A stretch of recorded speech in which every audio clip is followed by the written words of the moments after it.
بسم اللہ الرحمن الرحیم۔ ساری حمد و ثنا اس عظیم خدا کے لیے جو بڑا مہربان اور رحم کرنے والا ہے۔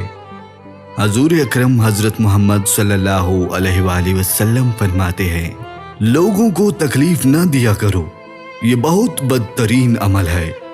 جس کسی نے دوسروں کو تکلیف دی یا نقصان پہنچایا، کوئی شک نہیں کہ اس نے اللہ سے بغاوت کی اور ایک دن اللہ اسے ضرور تکلیف میں مبتلا کرے گا۔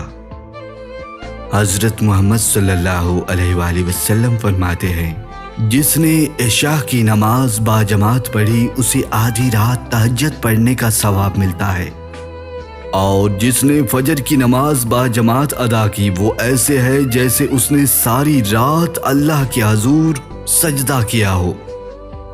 غیر محرم عورت کو چھونے کا اتنا گناہ ہے کہ آپ صلی اللہ علیہ وآلہ وسلم اس بارے میں فرماتے ہیں، کسی آدمی کے سر میں لوہے کی کیل ٹھوک دی جائے، یہ اس کے لیے اس بات سے بہتر ہے کہ وہ ایسی عورت کو چھوئے جو اس پر حلال نہ کی گئی ہو۔ نبی کریم حضرت محمد صلی اللہ علیہ وآلہ وسلم نے فرمایا، پاک صاف رہا کرو کیونکہ پاکیزگی نصف ایمان ہے۔ الحمدللہ میزان کو بھر دیتا ہے، سبحان اللہ اور الحمدللہ زمین و آسمان کے مابین کو بھر دیتا ہے۔